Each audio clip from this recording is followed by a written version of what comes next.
అత్యాచారం కేసులో జేడీఎస్ అధినేత దేవగౌడ మనవడు కర్ణాటక మాజీ ఎంపీ ప్రజ్వల్ రేవణ్ణి దోషిగా తేలాడు. ప్రత్యేక న్యాయస్థానం శుక్రవారం ఈ తీర్పును వెలువరించింది. దీనిపై రేపు శిక్ష ఖరారు చేయనుంది. ఈ తీర్పు వినగానే ప్రజ్వల్ కోర్టు గదిలోనే కంటతడి పెట్టుకున్నాడు.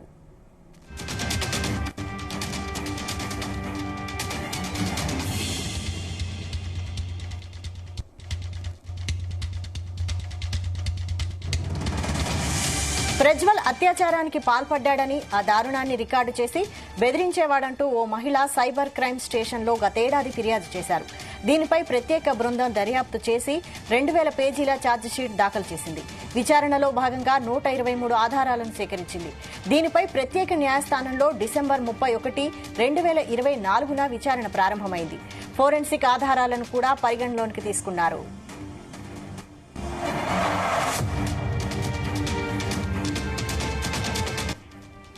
గతేడాది లోక్సభ ఎన్నికల వేళ హాసన సెక్స్ కుంభకోణం కర్ణాటకలో ప్రకంపనలు సృష్టించింది.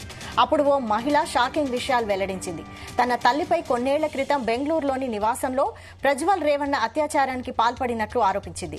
దీనికి సంబంధించి సిట్ అధికారుల ఎదుట వాంగ్మూలాన్ని ఇచ్చింది. అంతేకాకుండా ప్రజ్వల్ వీడియో కాల్లో బెదిరించి తన దుస్తులు విప్పించినట్లు తెలిపింది. తాము ఈ ఘటనపై పోలీసులకు ఫిర్యాదు చేయగానే తన తండ్రిని ఉద్యోగం నుంచి తొలగించారని తెలిపింది. తన నివాసంలో పనిచేసే మహిళలను ప్రజ్వల్ వేధింపులకు గురిచేసేవాడని తెలిపింది. ప్రజ్వల్ బాధితుల్లో ఎంతో మంది మహిళలు ఉన్నారని ఆమె ఆవేదన వ్యక్తం చేసింది. దీనికి సంబంధించి మరిన్ని డీటెయిల్స్ మా ప్రతినిధి శ్రీచరణ్ అందిస్తారు. శ్రీచరణ్. వైశాలి, గత ఏడాది లోక్సభ ఎన్నికల సమయంలో కర్ణాటకకి చెందిన ప్రజ్వల్ రేవణ్ణ లైంగిక వేధింపులో అఘాయిత్యాలు దేశవ్యాప్తంగా సంచలనం సృష్టించిన విషయం తెలిసిందే.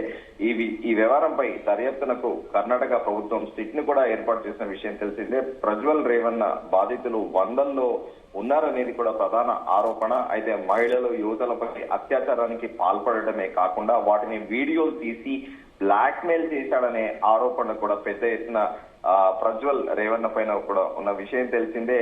అయితే ఈ వీడియోలన్నీ కూడా సోషల్ మీడియాలో ఒక్కసారిగా సర్ఫేస్ అవడంతో కూడా కన్నడ రాజకీయాల్ని కుదిపేశాయని కూడా చెప్పాలి. దీన్ని ప్రత్యేకంగా జేడీఎస్ పార్టీని కూడా ఇరకాటంలో నెట్టింది.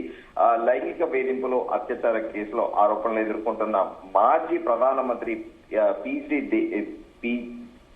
హెచ్డి దేవేగౌడ మనవడు జేడీఎస్ యువనేత ప్రజ్వల్ రేవణ్ణ బెంగళూరులోని ప్రజాప్రతినిధుల ప్రత్యేక న్యాయస్థానం దోషిగా నిర్ధారించింది. రేవణ్ణ ఇంట్లో సహాయకురాలిగా పనిచేసిన వారి బంధువు అయిన మహిళపై అత్యాచారం కేసులో ఆయనను దోషిగా తేల్చింది. ఎంపీలు, ఎమ్మెల్యేల కోసం ఏర్పాటు చేసిన ప్రత్యేక న్యాయస్థానం రేవణ్ణకు శనివారం శిక్షను ఖరారు చేసిందని ఒక వార్త కూడా సర్క్యులేట్ అయింది. కానీ వాస్తవికంగా అది ఈ రోజు బయటికి తెలిసింది. అయితే ఈ కేసులో విచారణ ముగియడంతో కొంత స్పష్టత అవసరం ఉందని కూడా పేర్కొంటూ జూలై 30న తీర్పును వాయిదా వేసింది. ఈ రోజు ఆగస్టు 1వ తేదీన కూడా తీర్పు వెలువరించింది. అయితే గత ఏడాది పార్లమెంట్ ఎన్నికల సమయంలో ప్రజ్వల్ రేవణ్ణ లైంగిక దోపిడీలు, దారుణాలు మొత్తం ఒక్కసారిగా కూడా కర్ణాటక రాజకీయాల్లో అలాగే దేశవ్యాప్తంగా కూడా అందరూ ఉలిక్కిపడ్డారు.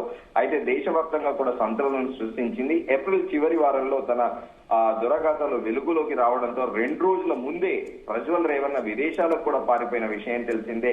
తీవ్ర ప్రయత్నాల అనంతరం 2 నెలల తర్వాత స్వదేశానికి తిరిగి వచ్చిన ప్రజ్వల్ ను బెంగళూరులోని అంతర్జాతీయ విమానాశ్రయంలోనే అరెస్ట్ చేసిన విషయం తెలిసిందే. అప్పటి నుంచి కూడా ప్రజ్వల్ రేవణ్ణ జైల్లోనే ఉన్నాడు. బాధితురాలు ప్రజ్వల్ రేవణ్ణ తల్లి భవానీకి స్వయాన మేనత్త కుమార్తె.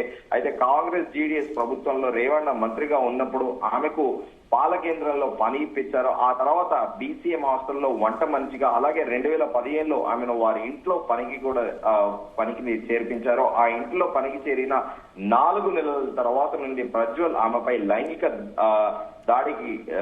దోపిడీకి పాల్పడుతూ వచ్చాడనేది కూడా ప్రధాన ఆరోపణ ఉంది. అయితే పండ్లు ఇచ్చే వంకతో స్టోర్ రూమ్ కు పిలిచి వేధించేవాడని, తనను వంటగదిలో ఉన్నప్పుడు అసభ్యంగా తాకేవాడని కూడా బాధితురాలు వాంగ్మూలం ఇచ్చింది. ఒంటికి నలుగు నూనె పెట్టి స్నానం చేయించాలని, బాత్రూమ్ కి తీసుకెళ్లి లైంగిక దౌర్జన్యానికి పాల్పడ్డాడని కూడా ఆమె తీవ్ర స్థాయిలో కూడా ఆక్రోశించింది.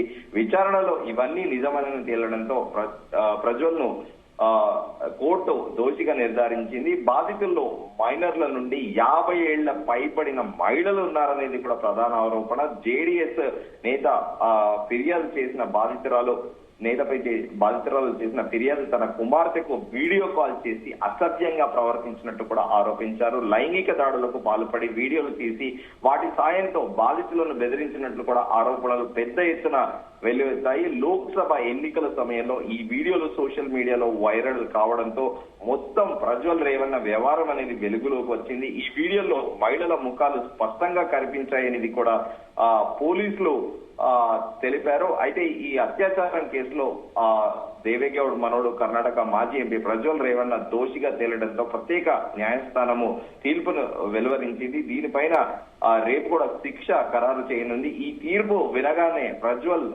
కోర్టు గదిలోనే కంట తడి పెట్టుకున్నాడనేది కూడా ప్రస్తుతం తెలుస్తోంది. అయితే ప్రజ్వల్ అత్యాచారానికి పాల్పడ్డాడని, ఆ దారుణాన్ని రికార్డు చేసి బెదిరించాడంటూ ఒక మహిళ సైబర్ క్రైమ్ స్టేషన్ లో గత ఏడాది ఫిర్యాదు చేసిన విషయం తెలిసిందే. దీనిపైన ప్రత్యేక బృందం దాదాపు 2000 పేజీల ఛార్జీ షీట్ దాఖలు చేసింది.